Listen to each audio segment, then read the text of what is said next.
The veterans have given much love to the Chicago Bears young players. We're going to talk about two of those specific players that gave love to Odunze and Gervon Dexter on today's episode. And then according to Courtney Cronin, Khalil Herbert could indeed be cut if certain things go away. We're going to talk about all and more right after this. Chicago Bears Central, your number one place for all Chicago Bears news and content.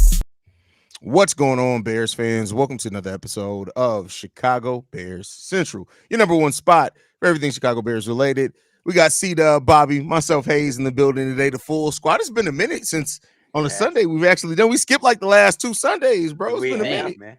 Hey, man, but the season's about to get into action, man. We already in training camp. It's time to get busy. That's a fact. Let's go. That's a fact. Well, man, training camp has started, which means that the players are all there all together. And a couple of veterans have been talking about the first and second year players that we have here.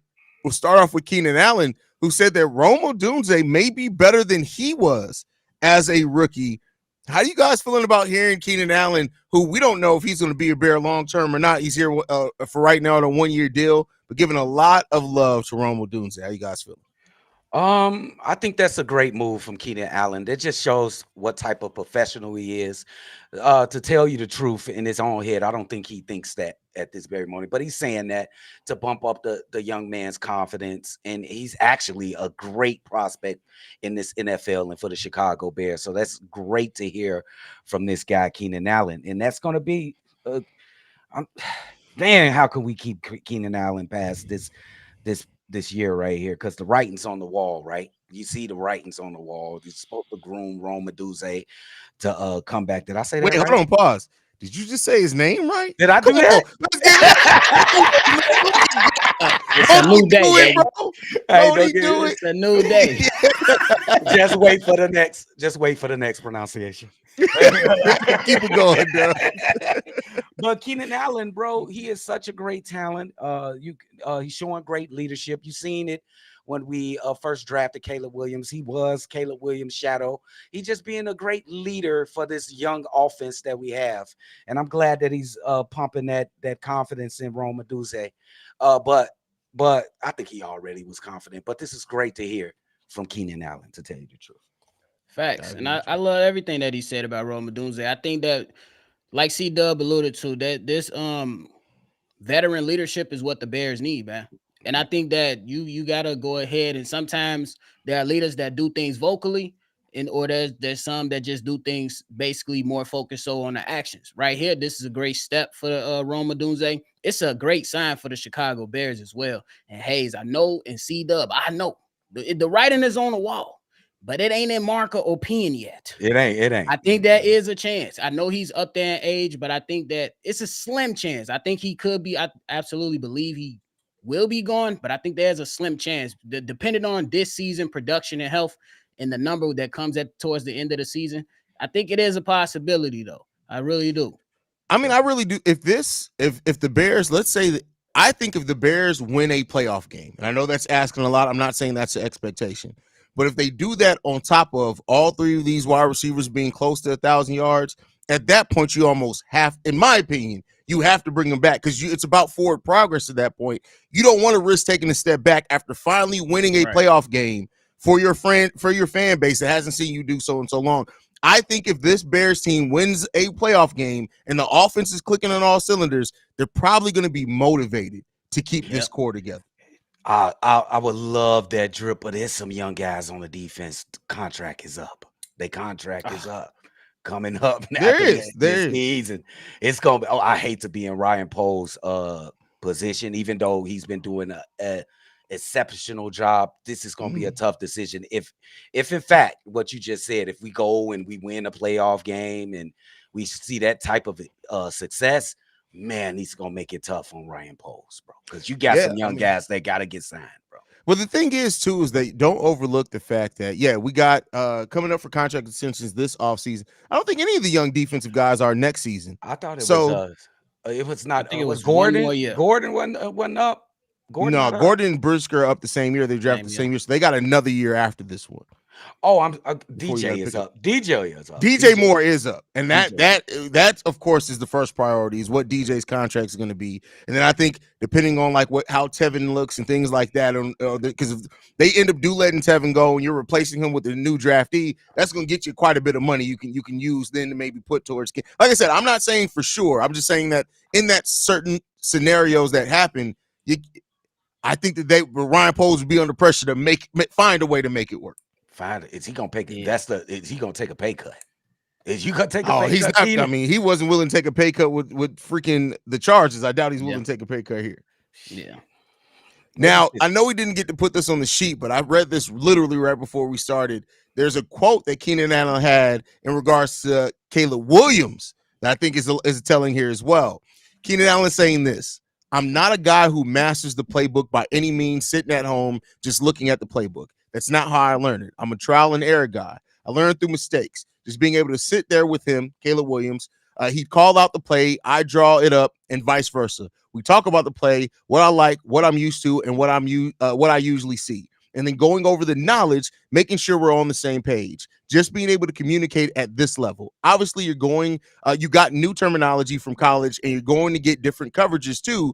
Just giving them the knowledge that I was taught being with guys like Phillip Rivers and obviously Justin Herbert, and just making sure we're seeing things the right way." I have not thought about up until now the quarterbacks that Keenan Allen has worked with, because that is a good part as well. Man. What do you guys think about him imparting things that he saw those two quarterbacks overcome and how they were successful, and kind of bring that over there to mentor Caleb a little bit on that as well? Nephew, that shit means everything. You know what I'm saying? Because now, along with having the production on the field, never being a scrub, he got the work ethic. So if you're looking at Ondunze and Caleb Williams, these supposed to be the young generational talents that we got and the people to push this thing forward. Him as the professional and showing that great leadership, you got to help these young guys be like, hey, in year one, this is how you're supposed to be doing stuff to become a true professional. We always talk about those good, solid vets that help lead our Chicago teams in the right direction. This man right here, and he knows the football. What two better quarterbacks to be around than Phillip Rivers and Justin Herbert? Those are two great quarterbacks, and one of them, I believe he got another ceiling to go with Herbert, but he got to show it too. But at least they know all the work ethic and the work that goes into being great. Yeah, and that's great words, nephew. I just want to respond to the way that he's learning the plays. It's not just reading the book and then trying to go out there and perform what you read. It's actually being in motion and acting out that particular play and learning on the fly. I liken that to like me. Like, I like to learn on the fly. I don't like to read a book and then just go take a test. I like to learn by trial and error. You can see it through my the way I drop content too. But Keenan Allen, bro, like, he has been around some great quarterbacks, bro. And I gotta give him credit too. Like, bro, he ain't gotta to mentor these young guys neither. Like, in really actuality, it's like a competition, like, between him and Odunze, if you want to say it. Like, it's really a competition, but he being a great mentor, and we should be happy that we got a guy like Keenan Allen too. For sure. That's a fact. That's a fact. Could really help that learning curve that we know that that Caleb Williams is going to have to deal with at some point this season as well. But all the love didn't come just from Keenan Allen. Montez Sweat talked about Gervon Dexter and him doing the conditioning test with the defensive ends, saying that he definitely made a transition, and basically echoed what we've heard already, that it seems like a lot of people are really impressed with Gervon Dexter early on, bro. And we talked a little bit about it before, Bobby. Like, this could make such a difference for this defense. I'm telling you, because I believe, y'all correct me if I'm wrong, but Matt Eberflus' defense was most dominant when he got DeForest Buckner on the interior as that solid machine, is what they call that 3-tech. Absolutely, and there's a reason why people forget Ryan Poles' first big signing for the Chicago Bears was Larry Ogunjobi. Just didn't work out because of the health. And I think that says a lot, is that they went out and tried to get a 3-tech first. That was one of the first things that they tried to do. And that's the crazy part. And this is great to hear about Gervon Dexter, bro. And I'm gonna just go ahead and drop a bomb right here. Gervon Dexter is the difference between us being a top 10 defense and a top 5 defense. If we could get Gervon Dexter right, we top 5. Because we already got Montez Sweat. We got the linebacker position pretty much nailed down. And the secondary going to be one of the best in the league. If this guy is right the way everybody's saying, we'll be a top 5 defense. That'd be crazy. I mean, and to the credit, like we've never had the 3-tech that Matt Eberflus has literally said is the key to his system since he came here. We have not had it. We try to get it, but we have not had it. And I think when you look at even like Justin Jones playing much better last year after the addition of Montez Sweat, now you have a young defensive tackle that's come in there and that's transformed his body and is getting ready. Man, listen, bro, y'all better watch out, fam. Yeah, man, I cannot wait. This whole season is going to be amazing. What is did he change something? I haven't got a chance to see Gervon Dexter. Did he bulk up? Did he get lighter? If one of y'all could tell me. Of both. I was just about to say, it's honestly, if you see him, he's like a mixture of both. It's really weird to see because you could look at him and say he got slimmer, but he also looks more solid. Like he built a lot of lean muscle. He had to over the summer, bro. Like, yeah, his training program. I think they said the first few weeks he was losing a lot of stuff, a lot of weight, and creating it, then start building back up. Those type of workout regimes. So I'm excited, bro. I'm excited for the young kid. And these NFL players, they know when somebody trash, bro. Y'all already heard some of the stories that came out. They be like, man, we had to come to the podium and say our quarterback gonna lead the way. We knew that motherfucker wasn't shit. We seen those stories, and not with podcasts. The way it is now, we find out a lot of stuff about what was going on in certain teams and organizations. Still, the best thing that I ever love hearing is Brandon Marshall and Jay Cutler stories, bro. That's literally the funniest thing in the world, bro. To hear the way that they talk to each other, but they still had that respect to each other, because the way that you hear that they talk to each other, it's like Devin Hester makes it seem like he had to sit back like, wait a second, are they finna fight or they hugging? Like what's going on here? Didn't they stay with each other at one point? Bro. Didn't Brandon Marshall stay with when he first got traded here, I think. Mm-hmm. That's two different personalities, right? Bro, it's crazy, ain't it? Like Jay is man, fuck all that. I don't give a damn. And Brandon Marshall is he has no filter. He's gonna say whatever he thinks and whatever he means. And Jay man, fuck that. I don't give a fuck about nothing. For real. Bro ass was not, it was different for sure. I like Jay. I love Jay, bro. Yeah. I like Jay. Like, it's not all on Jay. Like, don't get me wrong. Jay was a gunslinger, but we knew he was a gunslinger, bro. We knew it. Now that I've had time to remove, because of course when I'm as a fan living in it, I'm like, hey man, fuck Jay Cutler. But now that I have some time to remove from it, like, hey, listen. Then you gotta, like I said, I always bring this up anytime we talk about Jay Cutler. If you see him now, he looks like he's more ready to play football than his last 3 years in Chicago. I'm like, damn, we stressed him out that bad, bro. Yeah, you know how many times he got sacked? Bro, that's why he was like, man, fuck y'all in the NFC Championship game. I'm riding my bike. Y'all almost got me killed. What the fuck? Bro, I know the Bears have to be like top 3 teams in the league in sacks given up the last decade, bro. It has to be, bro. Like, hey, I would go as far as say we might lead. Yeah, probably, bro. When you look at the end of Jay Cutler's career, bro, all of Mitch's, yes, all of Justin Fields got sacked 106 times in 2 seasons, bro.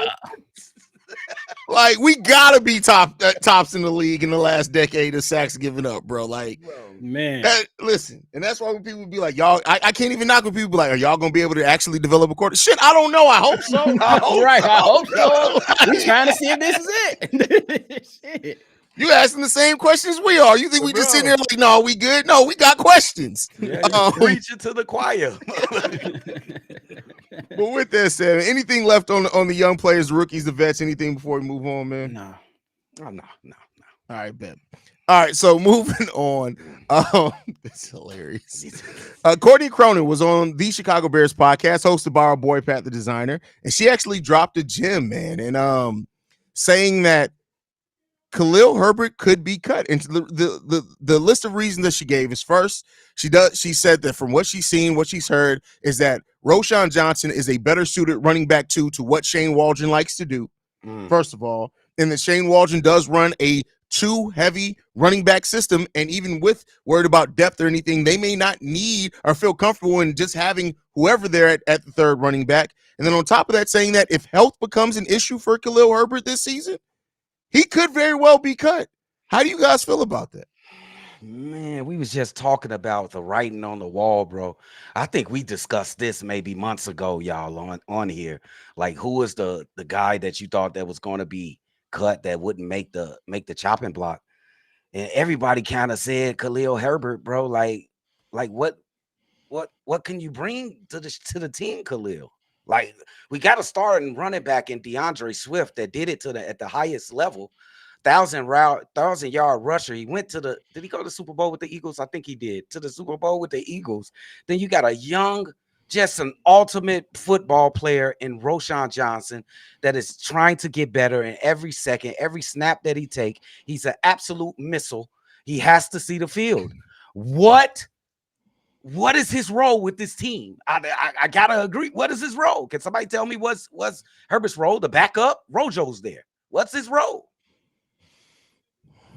That's the question that everybody's looking for. I mean, and that's the thing is that once they signed DeAndre Swift, to me, I took that as the writings on the wall that they're probably not re-signing him. Now, I've been one to say over the last few weeks, I don't think there's any situation in which Khalil Herbert gets cut. But hearing Courtney Cronin lay it out, you gotta cut. Like, DJ Swift is literally younger Khalil Herbert that also is better in the passing game. Yeah. Wait, can he pass? Wait, can Khalil Herbert, can he pass protect? No. He can't do that. What can he do then? what do you got? That's what I'm saying. What do you got? So, and I get it that you have people, and I've talked to a lot of people in the comments. They're like, well, Khalil Herbert's a better running back than Roschon Johnson. And yes, but let's not act like that always makes up the depth chart. Like, you also are thinking about complementary and what you're bringing in there as the backup. And Roschon Johnson already now is a different offensive coordinator. We've completely revamped. But at the end of last year, Roschon Johnson was out there in more downs than Khalil Herbert. It just is the reality of it. That's objective truth. So if you take that, pair it with things, it just seems like things are going in that direction, man. Yeah, now we already talked about it back then, and it kind of makes sense the way that Courtney mapped out those specific reasons, because we already know that if you want your running game to be solid, you got to have some type of rhythm. You got to allow running backs to get in a nice flow and a nice rhythm of stuff. The Bears had Justin Fields to lean on to accumulate a lot of rush yards for them. That's a fact. You know what I'm saying? That kind of cover up and change things. The expectation for Caleb Williams is to not run that much. So you're going to be more dependent on those guys in the backfield. So now that's when you need that rhythm so these can go. But when it comes to Khalil Herbert and seeing him being cut, I think it is a possibility because all the reasons y'all mapped out as well. But I know there's going to be some people that say, hey, Ryan Poles should try to get a pick for him. I think Ryan Poles is going to do his due diligence, scan the landscape, see what's out there. And then if it's not good enough, I think he will show the respect to Khalil Herbert to go out and find him a spot for himself. I just think that's the type of guy that Ryan Poles is right now. Yeah. And don't get me wrong. Khalil Herbert is a great runner with the ball. He definitely can hit holes. He got definite great patience when he running the ball. But I think we trying to be a great team here. And if you can't have a role for this guy, like, bro, right on the wall, bro. And then sending in the special teams. And then this is another he want to thing. play special teams.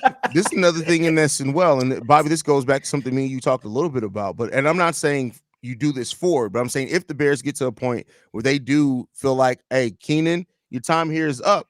If Ian Willer ends up staying on this team as a third back and somebody who can bring quickness and play in the special teams, you can do a lot worse as a third back.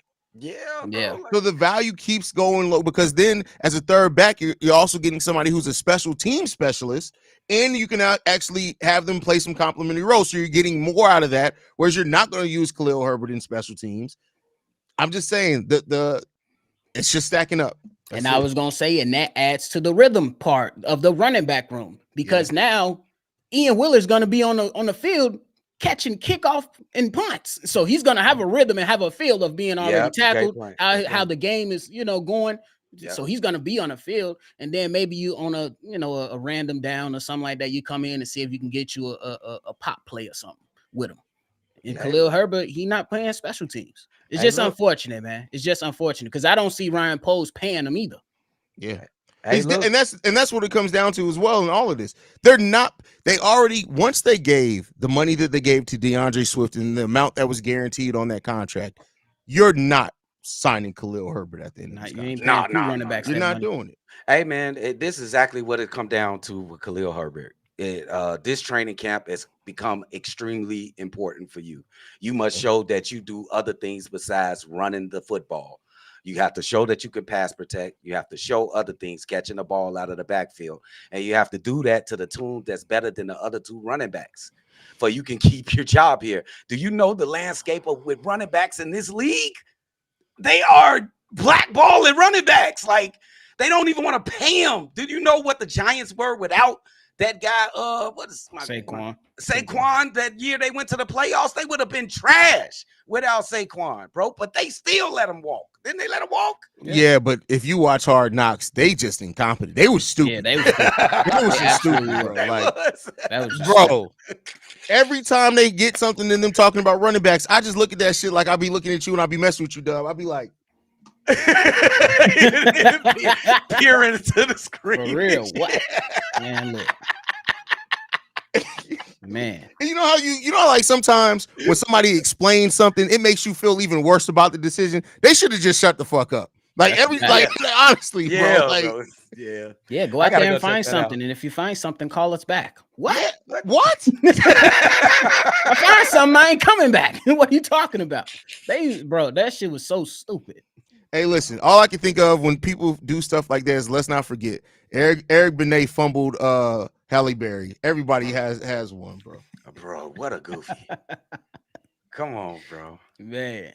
Bro, you had millions and millions of black men's just fantasy right there in your hands, bro. You fumbled that bag, bro. Millions. We so mad at Buddy. What's Buddy name? Bad Santa. We were so mad at him, bro. He got in that monster's ball. Billy Bob Thornton. That's hilarious. Goofy, get your hands off her. You make me feel good. Bro, I'm not gonna lie to you. And that was the first time that I realized that me personally, even as my father being white, I just had to realize there's something weird about interracial relationships. I was watching it and I was like, hey, I don't know why I feel real odd about this, bro. Like, I'm mad. I was so excited to see some Halle Berry titty. Now I'm sitting there like, hey, I'm confused right now, my boy. This is mad. Funny. Damn, Halle. Man. She's still fine, by the way. Still. Yeah, is she like almost 60 at this point? Still fine. Oh, well, that picture in your age bracket, that makes sense, C-Dub.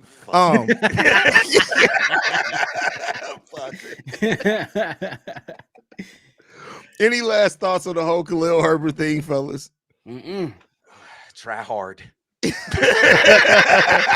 this gonna be something. We gotta watch this on Hard Knocks.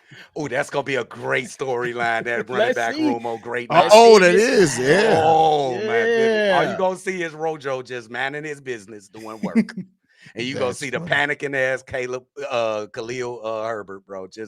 He's just gonna be panicking. Hey, look, that ain't nothing that Dr. Bonner's peppermint soap can't wash off, my boy. You just make about stay. How you know, Shannon? Yeah, I know. Your nose was in it. Your nose was in it. And then you don't know. Anyway, man. So as we've been talking a lot about the things that veterans had to say, last topic for today, Jalen Johnson basically just laying it all out there. And, Jalen Johnson stepping into a big leadership role with the departure of Eddie Jackson as well, who did sign to the – I believe that – didn't we all say that the Ravens would be the perfect fit for Eddie Jackson? Yes, we did. I could have sworn that we all said that. It's like, why did it take y'all so long? We all knew that was the perfect fit for him. We knew y'all was going to get him. Yeah, but saying Jalen Johnson saying that basically the Bears have to prove that they can win. And the reason I know this is something we've all talked about, but it's good to hear that veterans have that mindset because, yeah, you can get caught up in the hype, the talent that you have on paper. And best believe, it seems like this defense is really, really confident coming into this training camp period. But it all comes down to, as Bobby says, put it on wax. Yeah, you got to put it on wax, guys. This is a great, great message from a young leader on this team. He got paid. It's time to settle into a leader role, Jalen Johnson. There's no more Eddie Jackson over here. You do have Montez Sweat over here, but I rarely see him talk. He just said a couple of words. We reacted to a couple of words now, but I rarely see him talk. So I like Jalen Johnson trying to step into the forefront, and he is 100% right. You must put it on wax, like my nephew say. Put the shit on wax. That's it, because he definitely came out, man. Look, these Bears, they talking greasy. I love it. Yeah. But obviously, you got to put it on wax. The man said he want this Bears secondary to be the next Legion of Boom. That means these guys going to be around for a couple years. I know I can't control these money. Hey, so if there is buy-in, we got to start getting it done right now before people start having to be worried about their money. But I'm with it, though. But I can't wait to see it, because I believe they can do some things. They can do some things because the Legion of Boom was different. The Legion of Boom was different. Is that too high of a pedestal to try to reach, folks? Yes. Hey, go reach for that shit. That's too high. Reach for that. Hit that mug. Reach for that motherfucker. Hey, bro, listen, I'll tell you what. If we talking about at the end of the season, we may have a Legion of Boom secondary, bro. Like, come on now. Because he talked about him and Kyler Gordon's chemistry on the field as well. He said, I could just look at him and we know what we about to do. What did he say about Tariq, though? Tariq is going to start on the other side. What did he say about Tariq? I ain't see that part of it. No, I don't think he said anything, but I think, bro, at this point, though, you got to think as the nickel, you kind of need more synergy. Tariq's going to be there on his own island a lot of times. Yeah. And Tariq is a monster. Yeah. Like, I get that. Yeah. So, yeah, I'm with that for y'all. You just fixed me real quick. Wait, listen, bro. You see that? That's what Jalen Johnson's talking about. You see that synergy between me and C-Dub? Now we shutting shit down. You hear me? Now we shutting it down. Hey, man, Tyreek had a Pro Bowl year last year, bro. As a rookie. Close to it. I think if he wasn't healthy, I mean, he didn't miss those. What was it, 2 or 3 games he missed? Yeah, he missed about 2 or 3 games. He probably would have had a better chance for it, but now people got their eyes on Tyreek Stevenson. Oh, yeah, absolutely. Yeah. And don't overlook, too, that the way that the Bears defense started off last season rough, everybody was going to get a bit of a knock for that. That's why if this defense starts off solidly and finishes strong, it's going to be a lot of people who be like, hey, where does Tyreek Stevenson kid come from? Don't worry about it. He's just busting your ass right now. Hey, they're gonna have a great opportunity to do it in 2 weeks. Yeah. If you come out here, you know the Titans, they signed some players, they got improved in their eyes. You go out there, you get a dub against them, and if you can pull off an upset in week 2 against the Houston Texans, who a lot of people are now saying are Super Bowl contenders. Oh man, that's look. I ain't gonna get ahead of the game. I ain't gonna say that we're gonna win. Y'all gotta stay tuned in months and months and months down the road before I give a prediction. But that's the game you should be trying to say, hey, we here. Or at least to grab some eyes. Because you ain't got it. That don't have to be your signature win. And I don't want that to be my signature win, to be honest with you. I don't want that week 2 to be a signature win. Nephew. But that can grab some eyeballs for sure. Don't you think that'll be more important for Caleb that second game against that kid from Houston? Because I think that's a more important game for Caleb. I know it's always important. You want to win every game, but I think that's more for Caleb, more important for him against a top young quarterback. The dual aspect? Or dual aspect. Just the dual aspect. Because you got the young up-and-coming quarterback. If he can go in there and outplay C.J. Stroud, go out there and outplay him. The first 3 matchups he have are all against young up-and-coming quarterbacks. Oh, not Tennessee, though. That's Tennessee. They got Will Levis. Will Levis is a young up-and-coming quarterback. Like that's Joe Montana or some shit. No, I'm just saying that. Who is that? He got more success than Caleb Williams right now. That's all I'm saying. That's because he played a couple games last year, bro. Yeah, I mean, y'all know y'all nice, bro. What the hell? I'm just saying, bro. Like I'm just saying when you look at him trying to rank him amongst his peers, and having Will Levis, Stroud, and then Richardson as all your first 3 quarterbacks on the other side of you. I like Richardson. That can show a lot of like where you stand at in the hierarchy. Absolutely. As far as that can definitely be some confidence boosting games. So I'm anxious to see it. I'm already jumping the gun. As y'all see, I'm already talking about week 2. So it's an exciting time, y'all. Bro, it's different because now we're at the point where you can feel it. It's like you can feel it. It's tangible. You can almost reach out and grab it out the air, bro. Like think about this. We gonna be talking about football again in 10 days. 10 days. Damn, would you be happy? You're going to be on a live call, Dub, in 10 days. It's going to be lit. Touchdown, Caleb Williams. That's crazy. Let's go. Yeah. Hey, bro, I don't like 31 points given up, though. I ain't like that. I don't like that, Leroy. I don't like 31 Wait, points. Leroy. Oh, okay. Leroy right there, not Catfish. I was Leroy. about to say, hey, he ain't welcomed in here. It was the other Leroy. For sure. We got beef with Leroy. Leroy Gervon Carter. Any last thoughts, fellas, before we get up out of here, man? It's coming. It's almost here, just like my man Drip said. We can feel it in our bones. Y'all stay in tune, bro. Stay in tune. Definitely stay in tune. And make sure before you go, subscribe to the #1 Bears channel on the web. Do what you got to do. Join in and join this awesome-ass family. It's time to turn up because Bears football is back. Let's go. That's a fact. That's a fact. I'm with BL Jet, though, C-Dub. You got your backup mic ready? You may need to get your backup. I might have to. I'm going to order it, bro. I'm going to be so excited, bro. We're going to be in the middle of a live call. Your mic's just going to be, yep, I'm done. I'm done with your ass. I'm done with your Power ass, bro. off. Man, you guys can follow us at Shy Bears Central, man. You guys can send us any feedback, questions, comments, concerns, ChicagoBearsCentral@gmail.com. Then lastly, if you want to leave a text message and or voicemail, number to do so, 773-242-9336. You're the #1 spot for everything Chicago Bears related. Chi-Town up, bear down, y'all. Get that bullshit up out of that damn snowball. Get that bullshit